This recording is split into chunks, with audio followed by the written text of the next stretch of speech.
This is a super quick video to talk you through the stained glass window project that is due Wednesday, May 12th. So you're going to start with a piece of graph paper. In your packet, there is a blank piece of graph paper. It looks like this. And this is a practice page for you when it loads. Okay, this is what it looks like in your packet. And it says like practice graph paper or something like that. So that is a practice page for you. Once you are confident that you are ready to graph, you will get a piece of paper from your teacher. You will create a stained glass window design by drawing at least 16 lines on graph paper. Use all 4 types of slope, positive, negative, 0, and undefined.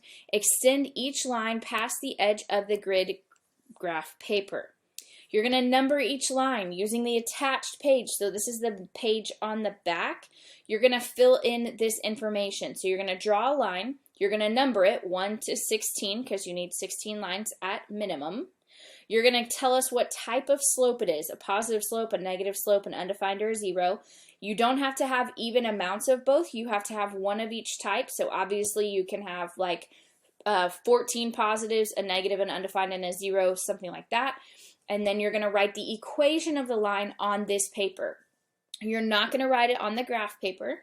So that's what it says on step 3. Number each line using the attached page. Write the equation of the line next to the appropriate number. If they have positives and negative slopes, then they need to be y equals mx plus b. If it's undefined or 0, those are bucks and hoy. To earn more points, you can add more than 16 lines.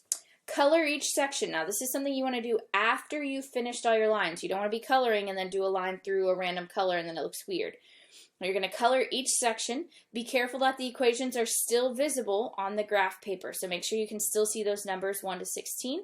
You can use whatever you want to make it unique and beautiful. You can be extra creative for more points.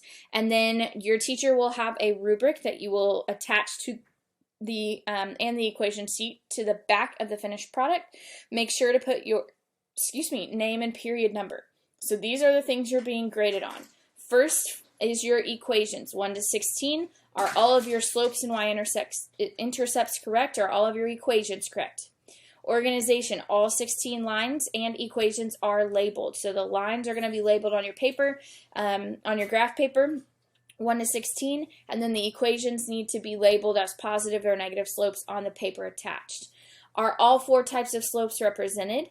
Is the window fully colorful? And then is there neatness? Okay, so each of these you can earn up to 5 points per category, up to 25 points, and then we're just going to multiply it by 4 to get your grade. So if you want a 100, you want a 5 in all of these areas. So you need to make sure that you filled out your equations and slope types on this page. And then this is what your graph paper will look like once you're ready to go. Now, something that's important is this graph paper does not have an XY grid.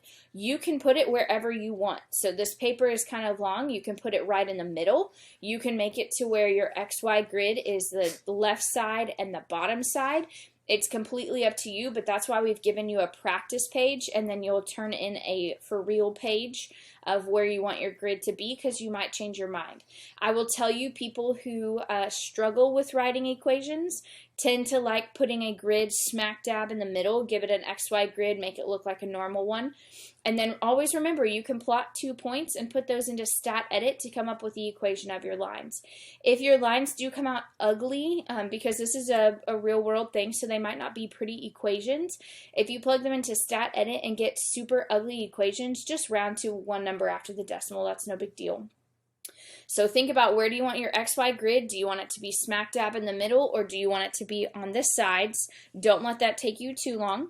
And then make sure you're watching each day. You're updating this a little bit more. You have plenty of time to get this done in class.